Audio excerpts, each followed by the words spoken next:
All right, let's get right into it. Today, we're going to talk about one of the most important concepts in object-oriented programming, interfaces. And we're not just going to skim the surface, the basic syntax. We are going to dive deep into why they are so absolutely crucial for writing code that's flexible, easy to maintain, and frankly, professional.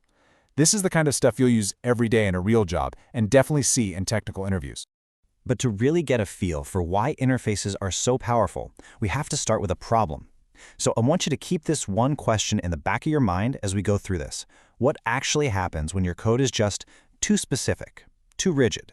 The answer is pretty much the entire reason interfaces even exist.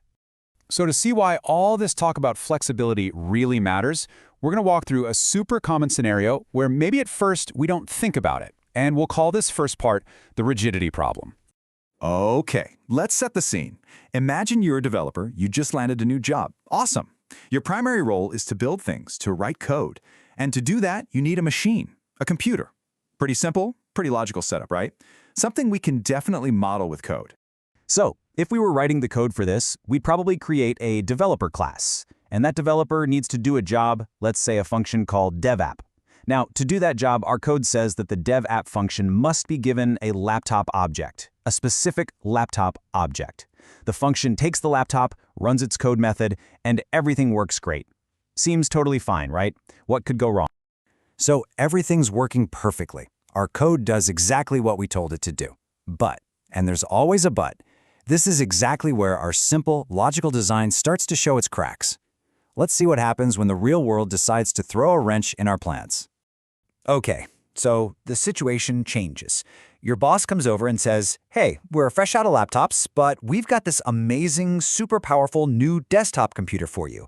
I mean, a desktop is great for coding, maybe even better than a laptop, so this shouldn't be a problem at all, should it? And it is a problem, a big one. Our code completely breaks, it just stops working. Why?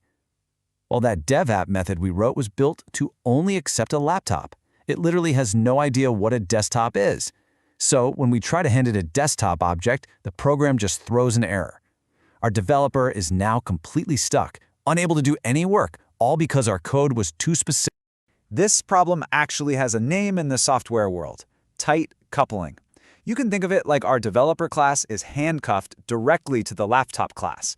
It's so dependent on that one specific type of object that any change, like trying to use a desktop, just breaks the whole chain. This, right here, is the enemy of good, scalable software design. So how do we fix this mess? I mean, we could write a whole new devapp method just for desktops, and then another one for tablets, but you can see how that would get out of control really fast. The real solution isn't to write more specific code, it's to change how we think. We need to zoom out a little and start thinking more abstractly. Let's ask ourselves a really basic question. What does a developer really need? Do they absolutely need a laptop? Nope. Do they need a desktop? Not necessarily. What they need is a computer. A computer is not a physical thing. It's a concept. It's an abstraction. And guess what? Both laptops and desktops are types of computers. This mental shift is everything. And here's our first step toward a real solution.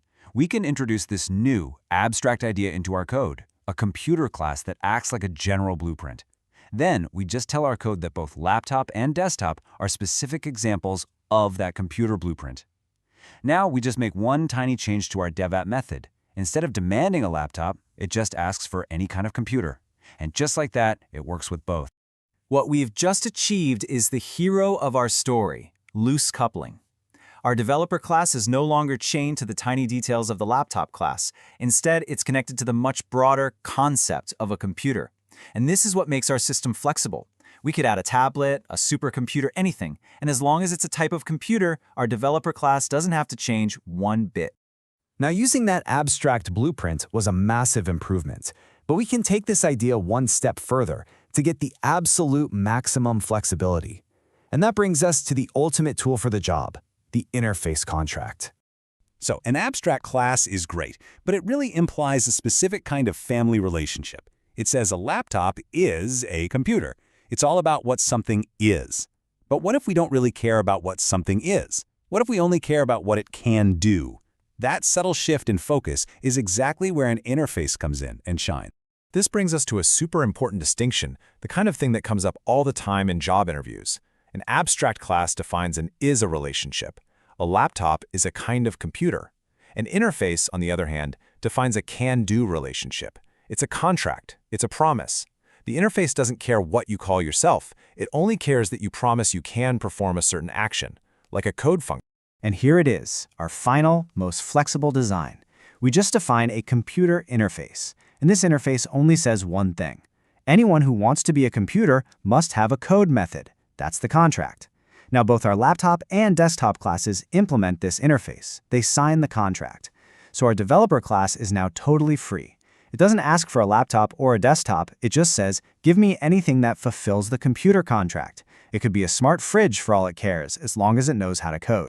So we've got on this whole journey, right? From a really rigid, brittle piece of code to this super flexible, robust design. But let's bring it all home and talk about the big picture. Why does this matter so much in the real world?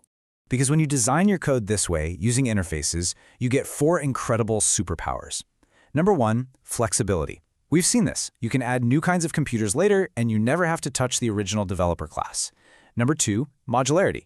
The pieces are like Legos. You can swap out a laptop for a desktop without any side effects. Number 3, maintainability. If you need to change how the laptop works, you don't have to worry that you're accidentally going to break the developer. And finally, number 4, testability. This makes testing your code a million times easier because you can create a simple mock computer for your tests instead of a real complex one. If you only take one single thing away from all of this, let it be this famous design principle. Program to an interface, not an implementation. That one sentence is a secret key to writing code that is not just working for now, but is resilient, adaptable, and professional. It's really the difference between building a house of cards and building a skyscraper. So, what are you going to build next?